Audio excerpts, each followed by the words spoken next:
ওমানে যেতে চাই। সেখানে প্রবাসী বাংলাদেশিদের মাঝে বিশ্বকাপ ফাইনাল ঘিরে ব্যাপক উত্তেজনা বিরাজ করছে।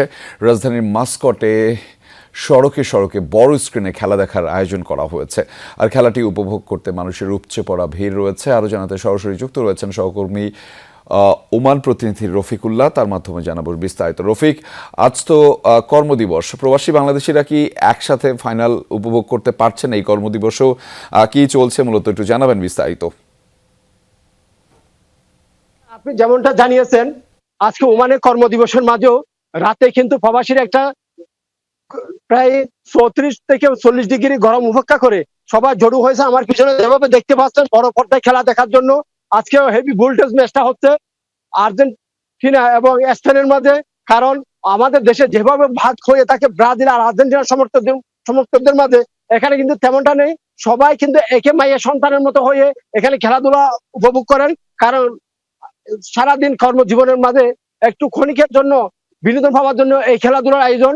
এখানে বড় পর্দা লাগিয়েছেন স্থানীয় ওমানিরা, যাতে করে প্রবাসী সহ বিশ্বের নানা দেশের যে সমস্ত প্রবাসীরা আছে সবাই আনন্দ উপভোগ করতে পারে। আমরা এখানে অনেক দর্শক দেখতে পাচ্ছি। আমি একজন দর্শককে ডাকবো। ভাই, আপনি যে আজকে খেলা দেখতে যাচ্ছেন, আপনার অনুভূতিটা কেমন লাগছে?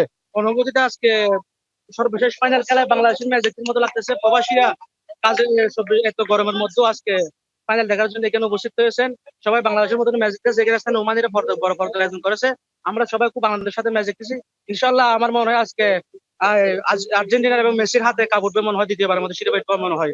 ধন্যবাদ রেজা। আপনি যেমনটা দেখছিলেন, আমাদের একজন দর্শক জানিয়েছেন আজকে আর্জেন্টিনার বক্তা। উনি কিন্তু আগে বলেছেন উনি ব্রাজিল সমর্থন ছিলেন, কিন্তু যখন ব্রাজিল নেই তখন কিন্তু আর্জেন্টিনাকে সাপোর্ট করে যাচ্ছে। কিন্তু বাংলাদেশে হলে এটা অনেকটা একটা মিশ্র প্রতিক্রিয়া দেখা দিত, কিন্তু এখানে প্রবাসীদের মাঝে এটা নেই।